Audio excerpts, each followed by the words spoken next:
நாட்டுப்பற்றாளன் செய்திகள் வாசிப்பது வாசுகி தாமோதரன்.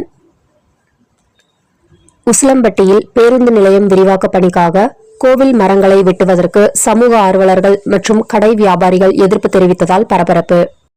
அமெரிக்காவில் பயத்தில் வாழாமல் துணிச்சலாக முடிவெடுத்து இந்தியர்கள் தாயகம் திரும்ப வேண்டும். வாழ்க்கையை மீண்டும் அமைக்க 5 ஆண்டுகள் ஆகலாம், ஆனால் அது அவர்களை வலிமையாக்கும்.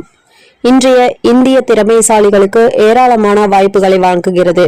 H-18 விசா கட்டணம் குறித்து ஜோகோ நிறுவனர் ஸ்ரீதர் வேம்பு பதிவிட்டுள்ளார். விண்ணை முட்டும் அமெரிக்காவின் சிலிகான் வேலி கட்டிடங்களின் உச்சியில் இருந்து கொண்டுதான் உலக தரம் வாய்ந்த மென்பொருள்களை தயாரிக்க முடியும் என்பதை உடைத்து தென்காசி போன்ற கிராம வயல் வரப்புகளில் அமர்ந்து கொண்டு உலகத்திற்கு மென்பொருளை ஏற்றுமதி செய்ய முடியும் என்று நிரூபித்தவர் சொல்கிறார். நீதிபதிகள் பணத்திற்கு பதில் நீதி மற்றும் சுதந்திரத்தையே நேசிக்கிறார்கள் என்று நான் நம்புகிறேன் என உச்சநீதிமன்ற தலைமை நீதிபதி PR கவாய் பேச்சு.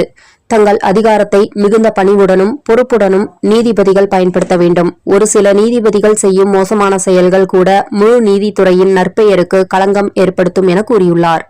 பிரதமரின் உஜ்வாலா திட்டத்தின் கீழ் மேலும் 25 லட்சம் பேருக்கு சமையல் எரிவாயு இணைப்பு வழங்க பிரதமர் மோடி உத்தரவு. உஜ்வாலா திட்டத்தின் கீழ் 10 கோடியே 33 லட்சம் பேர் பயன்பெற்று வரும் நிலையில் இனி 10 கோடியே 60 லட்சம் பேர் பயனடைவர் என்று மத்திய அமைச்சர் ஹர்தீப் சிங் புரி தகவல். மாதம் தவறாமல் வெளிவரும் நாட்டுப்பற்றாளன் பத்திரிகையின் செய்தியாளராக பணிபுரிய விருப்பம் உள்ளவர்கள் கீழே உள்ள நிர்வாக அலைபேசி எண்களில் தொடர்பு கொள்ளலாம்.